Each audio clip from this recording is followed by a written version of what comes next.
আমার জীবন চায় আনন্দে থাকতে। কোনো না কোনো উপকরণ খুঁজে নিই যেখানে আনন্দ পাওয়া যায়। খেয়ে আনন্দ, খাইয়ে আনন্দ, নেচে আনন্দ, নাচ দেখিয়ে আনন্দ, নাচ দেখে আনন্দ, গান গেয়ে আনন্দ পাচ্ছে কেউ, গান শুনে কেউ আনন্দ পাচ্ছে, মেলায় গিয়ে আনন্দ পাচ্ছে কেউ, মেলায় বিক্রি করে আনন্দ পাচ্ছে। তা আনন্দ খুঁজে নিই আমরা, আনন্দটা খুঁজে নিই, কারণ আমাদের অস্তিত্ব চায় আনন্দে থাকতে, আমাদের সত্তা চায় আনন্দে থাকতে। আর কি চাই? আমার এই আনন্দের এই ধারাকে যে ব্যাহত করে সেটা আমার কাছে শয়তান। আমার আনন্দ পাওয়াকে যে আড়াল করে, অভিঘাত করে, যে আমার আনন্দ পেতে আমাকে বঞ্চিত করে, তাই আমার কাছে শয়তান।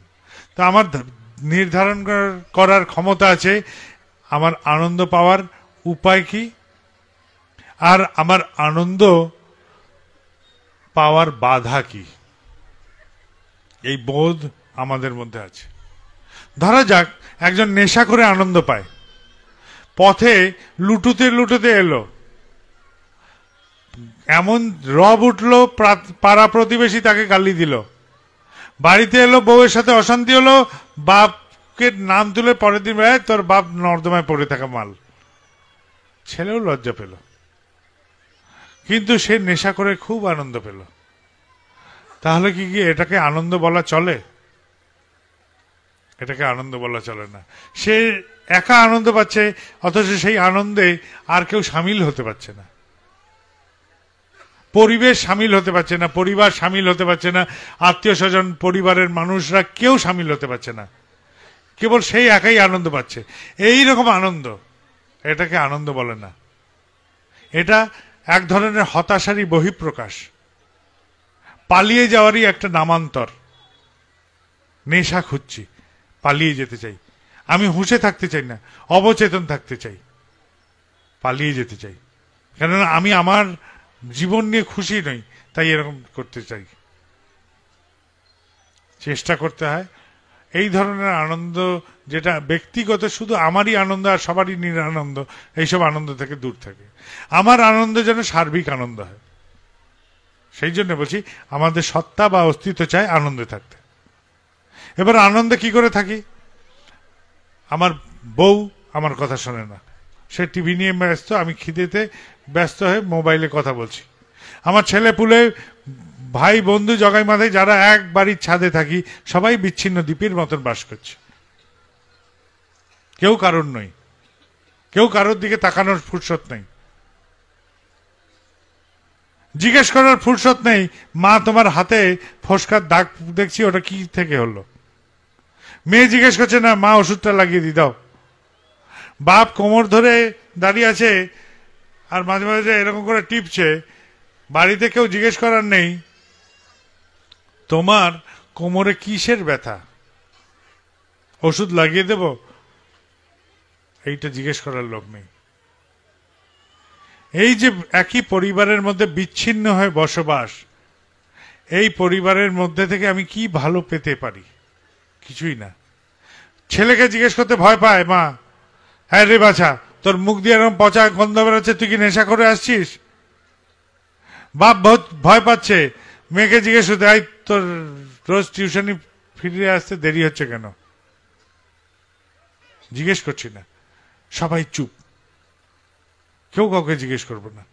এক বাড়িতে থাকি, এক আত্মীয় স্বজন, এক পরিবার বলছি আমরা, অথচ চুপ, কেউ কারোর খবর রাখি না, একদম নিজেকে নিয়ে মগ্ন। আমার খাওয়াটি হলে হবে, আমার শোয়াটি হলে হবে, আমার জীবনটুকু আনন্দে থাকলে হবে, আমি যা চাইছি সেটুকু পেলেই হলো।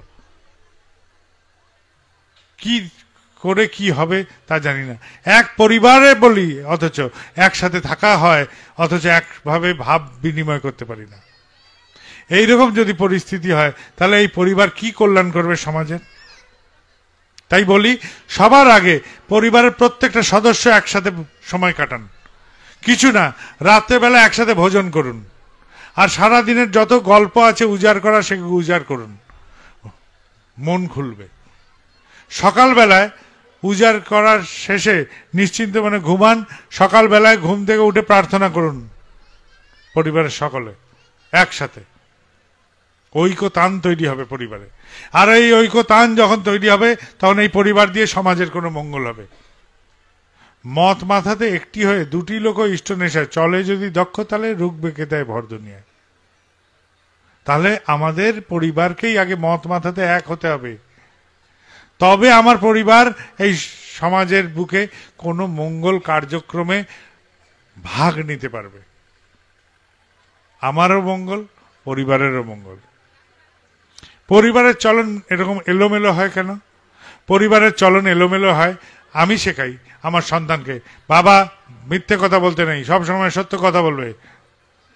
পাওনাদার এলেই বলি, বল যে বাবা বাড়িতে নেই। মা বলল, বাবা গুরুজন, কথা মেনে চলতে হয়। রাতের বেলা দেখা গেল বাপ মায়ের তুমুল ঝগড়া, মা গালাগাল দিচ্ছে বাবাকে। সন্তান দেখলো, আরে আমাকে ভালো কথা এরা বলে, কিন্তু করার সময় এরা ভালো করে না, অন্য কিছু করে। যা ভালো বলছে সেটা খালি শোনার জন্যে, পালনের জন্য নয়। আর পালনের জন্য যখন নয়, তাহলে পালনের জন্য মন্দটাই পালন করতে হয়। সন্তানরা এগুলোই শেখে। তাই সমাজে গিয়ে যেগুলো আবর্জনা, সেখানে গিয়ে তারা বসে। আমি খুব কষ্ট করে সাইকেল ভ্যানে চালিয়ে উপার্জন করে ছেলেকে ভালো স্কুলে দিলাম, ভালো মানুষ হবে বলে।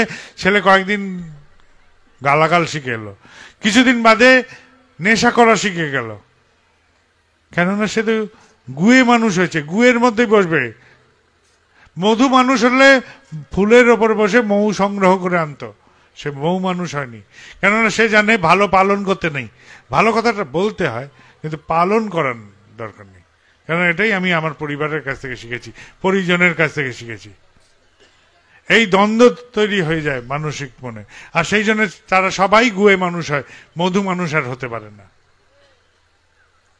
আর অথচ সমাজে যাই মধু মানুষ, যে বাড়ি থেকে বেরোলি ভালোটা নিয়ে চলে আসবি, ভালোটা আমাদের পরিবারের মধ্যে ছড়িয়ে দিবি। আমার পরিবারের থেকে এই আমার পরিবেশে সরাবো, আমার পরিবেশ থেকে আমার সমাজের আলোকিত হবে তোর হাত ধরে।